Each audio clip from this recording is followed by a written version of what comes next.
I, Dr. Achint Chachada, will be your mentor for today's lecture on anchorage in orthodontics.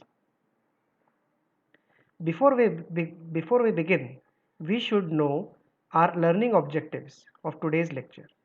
At the end of the lecture, you should be able to define and explain the term anchorage, classify various anchorage types, enumerate the uses of various appliances used for anchorage, explain sources for anchorage, and explain Tweed's anchorage preparation.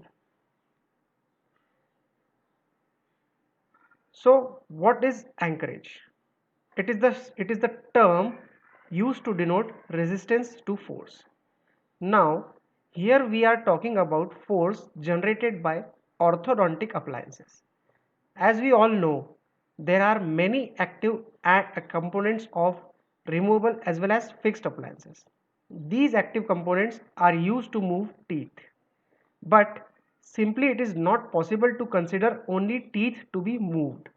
Reciprocal movement throughout the dental arch must be evaluated, analyzed, and controlled. We all are familiar with the term anchorage. We all have seen ships using anchor. Here is an example of anchorage. So ship use anchor to prevent it from getting away from the dock. Similarly, we use teeth, bone, or any other appliance to gain support from, and by which we can move the teeth we require to move. We all are familiar with the Newton's law of motions. So Newton's third law of motion states that for every action there is equal and opposite reaction. Here is an example. Most common situation in orthodontics is depicted here, wherein pull force is used to retract the anteriors, which causes mesial movement of the posteriors.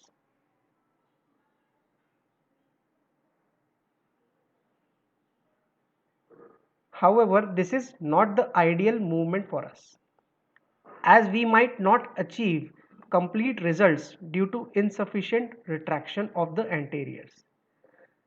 That's why we need to know the importance of anchorage in orthodontics. Now, what is anchor? The force used to move teeth is derived from certain anatomic areas, which is an anchor. The resistance that anchorage area offers to these unwanted movement is known as anchorage. Graeber defined anchorage as the nature and degree of resistance to the displacement offered by an anatomic unit for the purpose of effective tooth movement. This is a very important Viva question. So you need to remember this definition by heart, but you need to understand this definition first. So what he said, that the nature and degree of resistance. Here nature means how it is helping, how it is resisting.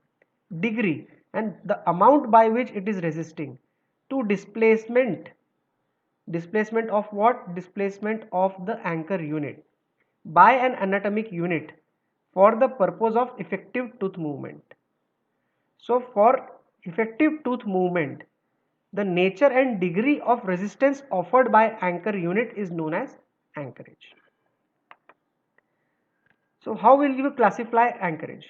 There are various classification in literature on anchorage. Here we can see summary of anchorage classification given by Moyers. He classified anchorage into various types depending upon few terms, like depending upon site, depending upon jaws involved, depending upon manner of force, depending upon number of units.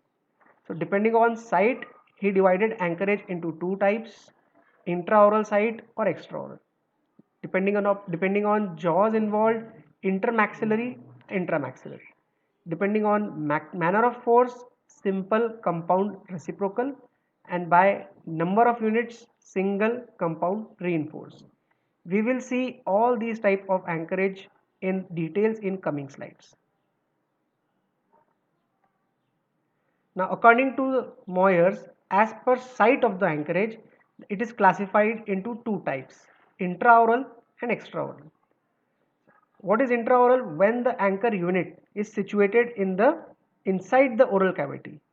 So teeth to be moved and the anchor unit both are inside the cavity, oral cavity. That's why it is known as intraoral anchorage. Example, here we can see a molar which is used to retract canine. Here the molar is the anchor unit from which we are using force to move the canine distally into the extraction space. Next type of anchorage is extraoral anchorage. Anchor unit are situated outside the oral cavity. It is very easy to understand. So inside the oral cavity, intraoral anchorage; outside the oral cavity, extraoral anchorage. So there are various types of appliances used for extraoral anchorage. Here is an example of headgear which is being used for extraoral anchorage. So types of extraoral anchorage can be of three types: cervical pull or low pull headgear, cranial pull or high pull headgear, straight pull or combination pull headgear. So what is cervical pull headgear? The anchorage is obtained from the nape or back of the neck. What are the effects of this type of appliance? It causes extrusion of maxillary molars. It increases the lower anterior facial height. It moves the maxilla and dentition distally. It is indicated in patients with low mandibular plane angle. FMA angle, if it is low, then only this type of appliance should be used. Cranial pull or high pull headgear. It derives anchorage from the back of the head from occipital and temporal bones. It produces distal as well as superiorly directed force. Here you can see the direction of force. It leads to intrusion and posterior movement of the maxillary teeth as well as maxillary arch.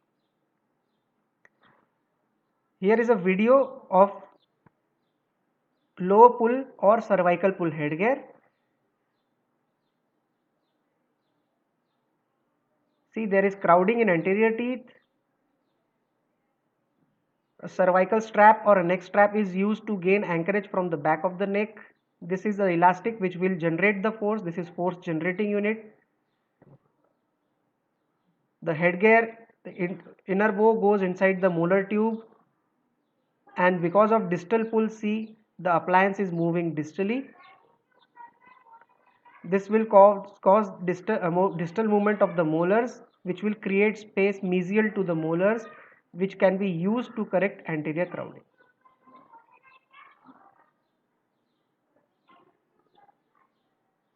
So this is an example of extraoral anchorage or a cervical pull headgear used to correct crowding or malocclusion. Last type of the extraoral anchorage is the occipital or straight pull headgear. It is also known as combination pull because it uses both cervical as well as occipital areas for anchorage. So the direction of the force is straight or parallel to the occlusal force. The main advantage is it causes pure translatory force. So there is no intrusion, no extrusion, pure distal movement occurring in the maxillary teeth. Now we'll see what are the advantages of extraoral anchorage.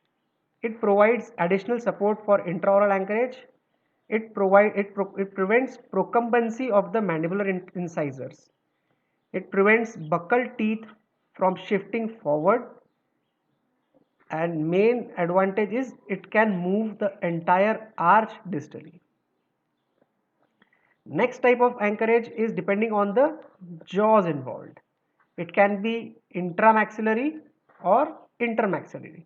So what is intramaxillary? When the teeth to be moved are in the same arch in which the anchor unit are. So anchor unit and teeth to be moved are in the same arch, then it is known as intra-arch or intramaxillary anchorage. It is not to be confused that what is intermaxillary. Maxilla is termed used for a jaw. So it can be used in mandible also. That's why I have given example of a lip bumper in which the teeth to be moved and the anchor unit both are in the same jaw. Still it is known as intramaxillary, or it can be intra-arch anchor. So inter-arch anchorage is the other type of appliance in other type of anchorage. It is intermaxillary anchorage.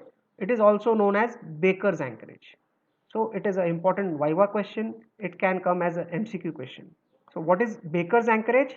When the anchor unit is in opposite arch to the teeth to be moved. So when the force is applied on the teeth in maxilla, anchorage is taken from mandible and vice versa. So there are two examples of intermaxillary anchorage. First is class 2 elastic, second is class 3 elastic. So what is class 2 elastic? The elastic is used to move anterior, maxillary anteriors distally, but the force is taken from mandibular molars. Elastics applied from mandibular molars to the maxillary canine to move maxillary anteriors distally. Whereas in class 3 elastics, the force is taken from maxillary molars to move the mandibular anterior teeth. So generally, class 2 elastics are given in class 2 cases, class 3 elastics are given in class 3 cases. Third type of anchorage is the anchorage depending on the manner of force application. It can be classified into three types: simple, stationary and reciprocal. Now what is simple anchorage? Simple anchorage is the term used to denote the anchorage teeth, anchor units are moved or free to move only by axial inclination change. So don't be confused. Axial inclination change is occurring only of the anchor unit. Here we are talking on the anchor unit, not the teeth to be moved. When the force is applied and anchorage loss is occurring, this loss is occurring only by axial movement of the anchor unit. This type of anchorage is known as simple anchorage. Example are removable appliances. When the removable appliance is used to move teeth, tipping occurs. So tipping of the anchor unit as well as a tipping of the anterior. So example of simple anchorage is removable appliances used to close anterior spacing or move or causing single tooth crossbite or expansion. So they all cause tipping of the anchor unit. That's why it is known as simple anchorage. Next is stationary anchorage. So manner and application of force tends to displace the anchor unit bodily.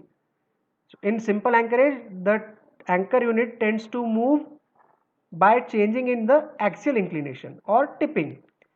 Whereas in stationary anchorage, it will move only by translatory movement or bodily movement occur.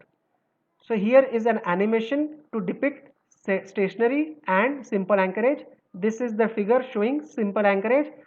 While retracting the anteriors, the molars are moving by changing in the axial inclination. So tipping is occurring. This is the simple anchorage, sorry.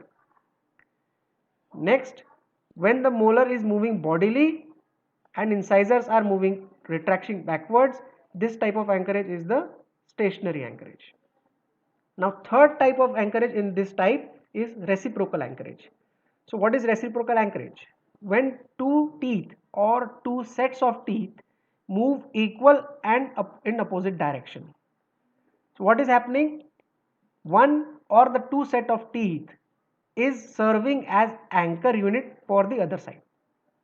Example for such type of anchorage is a jack screw used to expand the maxillary arch. So what is happening here? If we expand the screw, open the screw, expansion is occurring on both sides. While this right side teeth is serving as anchor unit, this left side teeth move outwards, whereas left side teeth is serving as anchor unit to move right side teeth outwards. So buccal movement of teeth is occurring and anchorage is taken from the opposite side.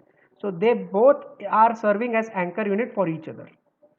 Second example can be cross arch elastic or cross bite elastics. So when a cross bite is there in posterior region, elastics are run from the buccal portion of the buccally placed tooth to the lingual portion of the lingually placed tooth. So this is an example of reciprocal anchorage. Another example can be closure of the midline diastema by using various types of springs. Lastly, Moyers classified anchorage according to the number of anchor unit. He classified this type into three types: single, compound and reinforced. Single is when only one tooth is pitted against the anchor teeth. So tooth to be moved is pitted against only single tooth with a greater anchorage support. For example, this molar is used to correct crossbite of the premolar. So only one teeth is being used. This is known as single anchorage. Next is compound anchorage. The use of more teeth with greater anchorage value to move tooth or group of teeth with less anchorage support is an example for compound anchorage. So almost all the orthodontic appliances use this type of anchorage unit. So compound anchorage means posteriors, premolars and molars are used to move anteriors. So this is compound anchorage. Lastly, reinforced anchorage. So anchorage is reinforced by more than one type of resistance unit. Now resistance unit here means other than teeth. When two sides of teeth are joined together, this is known as reinforcing of the anchorage. So TPA, this is transpalatal arch or a transpalatal arch or a lingual arch in mandibular jaw are example of reinforcing the anchorage. Now what happens while reinforcing the anchorage? When we reinforce the anchorage tooth does not move at all. So what is the advantage? We can use whole of the space for correction of the malocclusion. So this is the ideal situation which is required. Next, Marcotte and Burstone classified anchorage depending on the extraction space closure. So type A, type B and type C are the three types. What is type A? When 75% or more of this extraction space is needed for anterior retraction. What is type B? Equal movement of the posterior and anterior teeth to close the space. And what is type C? It is non-critical anchorage where 75% or the more space is achieved, closure is achieved through the mesial movement of the posterior teeth. So example for type C can be when a second molar is needed to be protracted in the place of missing or extracted or badly carious which has to be extracted first molar. So what is the type C anchorage? The whole of the mandibular or the maxillary second molar is protracted into the extraction space. This is type C anchorage. Next we will see the source of anchorage. So source of anchorage, as we all know, can be intraoral sources and extraoral sources. We have seen the extraoral sources of anchorage. Now we will see the intraoral sources of anchorage. The first intraoral source of anchorage is teeth, and the anchorage potential of the teeth depends on various conditions. So first is root form. There are three basic types of root form: oval or round, flat or and rectangular. So round root or oval root gives least resistance because of less surface area. Flat root offers more resistance than round root. But triangular root offers maximum resistance to the displacement. Now here we have to consider the flat root. Flat root offers more resistance in the mesiodistal direction because of the greater surface area in the labiolingual direction. There is more surface area mesially and distally. So this mesiodistal direction resistance is more than the buccolingual direction. So buccolingual direction there is less surface area which is resisting the force. That's why it is giving less support. Triangular root offers maximum resistance. Why? Because it is it is having greatest surface area which is resisting the force. Next is the root length. Larger and longer rooted teeth offer more anchorage, like maxillary canine. Next is number of roots. Multi-rooted teeth have greater surface area than single-rooted teeth. That's why they provide more resistance or have more anchorage value. Now, size of tooth. Larger tooth acts better anchorage due to large surface area. Again, inclination of teeth. So, when the tooth is inclined in the opposite direction to the force applied, it provides greater anchorage than the tooth which is either straight or in the direction of the force. We'll see this example in detail. So when if the direction of force is in this direction and the tooth is straight, then the surface area which is resisting is this much only. However, when the tooth is inclined distally and direction of force is mesially, so resistance is increased because of increased surface area. So this whole surface area is increased and that's why there is increased anchorage. Next factor is position of the tooth in arch. Example, premolar is in the mylohyoid region or molars, second premolar and molars offer more resistance because they are in the more dense area than the anterior or the first premolar. Root formation, if complete it offers more resistance, if incomplete then it will offer less resistance. Contact points, if the contact points is small the resistance will be less. So if contact points are contact areas then the resistance or anchorage value will be more or anchorage potential will be more. Lastly, the intercuspation, if there is proper intercuspation there will be greater anchorage support. Second source, intraoral source can be bone. However, the quality of bone decides the degree of resistance. Mandible has less amount of bone marrow and it is more dense, therefore provides better anchorage as compared to maxilla. Third is the implants. Most commonly used are the mini implants, mini screws or TADs.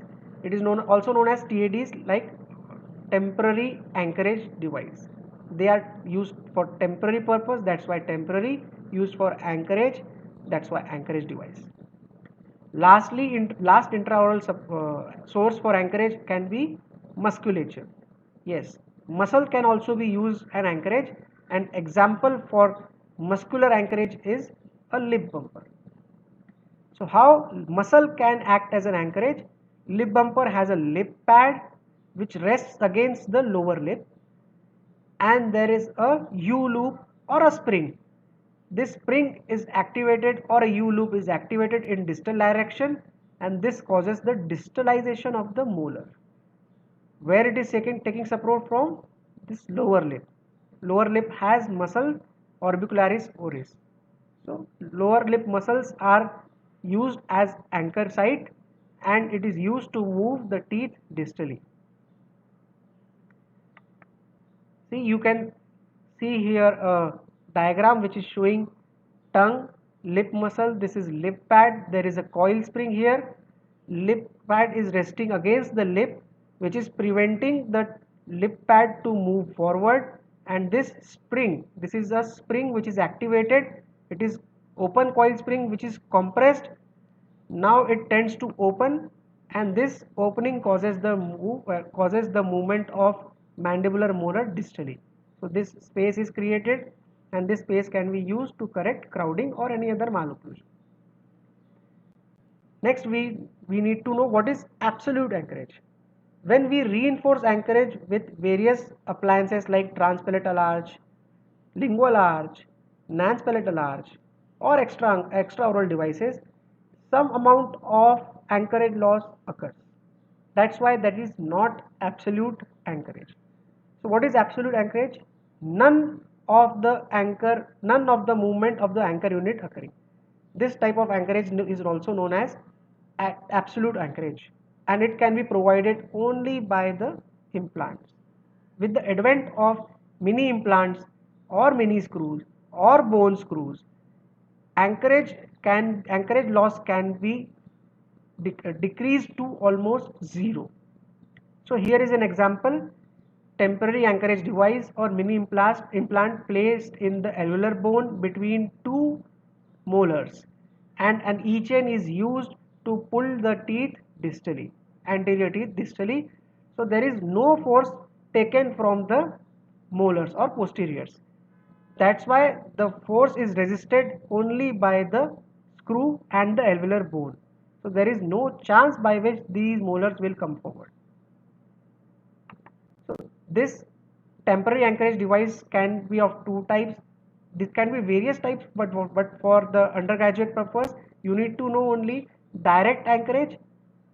Here it is a direct anchorage, like directly implant is used to move canine distally, or indirect anchorage where implant is used to support or prevent the mesial movement of molars, and then the molar is used to move the canine distally.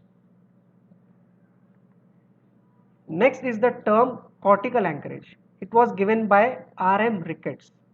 So cortical bone offer more resistance to resorption and tooth movement is slowed down here. It is the bone is dense, it is less vascular and laminated. That's why if a tooth is moved into the cortical bone, the movement of the tooth becomes less. So what Ricketts proposed, that we can move the tooth or teeth into the cortical bone by torquing them, by moving the roots buccally of the posterior teeth. They get embedded into the buccal cortical plate. So here they will offer more resistance to mesial movement, and also lower molars give better anchorage support than upper because of this nature only, because of more or dense cortical bone in the mandibular area. The next is the Tweed's anchorage preparation. It was given by Charles Tweed.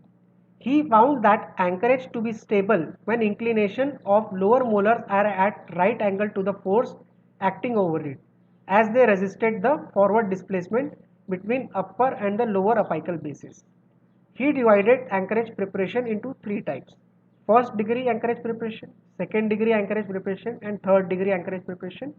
First degree anchorage preparation was such that he tilted the mandibular or maxillary molars distally, mainly mandibular molars distally, to the slight amount.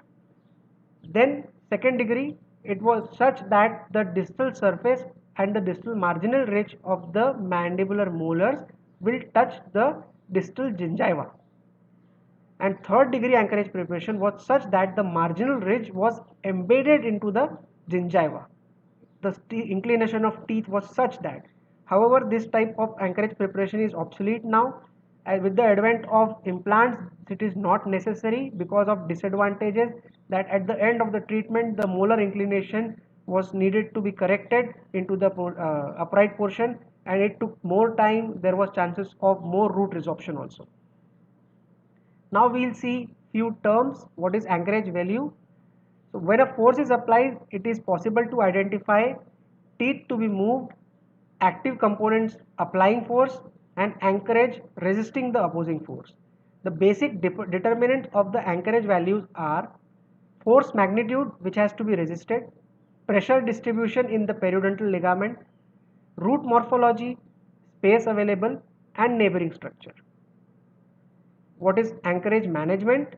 Increasing the anchorage value makes the anchored tooth more resistant to applied force, and various methods to increase anchorage value are: incorporate as many as teeth possible, use of anchor bends in the wire, reinforce intraoral anchorage with extraoral anchorage, use of Nance palatal, lingual arch or transpalatal arch, use of intermaxillary force, use of lip bumper, use of temporary anchorage devices or mini implants.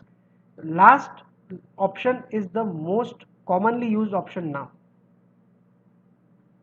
What is anchorage planning? It mainly depends on the anchorage demand which in turn is dependent on number of teeth being moved, type of tooth movement, duration of tooth movement, and type of tooth being moved. Now we need to know anchorage loss. So unwanted tooth movement of the anchor tooth invariably occurs except when TADs or intraoral implants or bone screws are used. Such unwanted movement of anchor teeth is known as anchorage loss. So generally it is supposed that one third of the extraction space is lost when extraction of first premolar is done. Half of the extraction space is lost by anchorage loss when second premolar is extracted, and two-thirds of the extraction space is lost when there is extraction of first molar. So much amount of anchorage loss is occurring when first premolar, second premolar, and first molar are extracted. One third for first premolar, half for second premolar, and two-thirds for the first molars. Now again, lastly, anchorage demand can classify anchorage into three types: maximum anchorage case, moderate anchorage case, or minimum anchorage case. When the anchorage demand is most, or which means that we need minimum or negligible movement of, or the mesial movement of the anchor teeth, then it is maximum anchorage case. Moderate anchorage, then we have some leeway for movement of the mesial movement of the anchorage teeth, then it is moderate anchorage. And minimum anchorage, when only slight amount of the anterior teeth need to be moved distally, and more amount of anchorage loss needs to be occur, then it is known as minimum anchorage case. So to summarize, whenever a force is applied, it produces equal and opposite reactive force. All orthodontic appliances can said to have two components, active and resisting components. The active component is responsible for generating the force, and the resistance component is responsible for providing the resistance to make the force effective. Hope you have enjoyed and gained some information about anchorage. See you soon for the next topic. Thank you.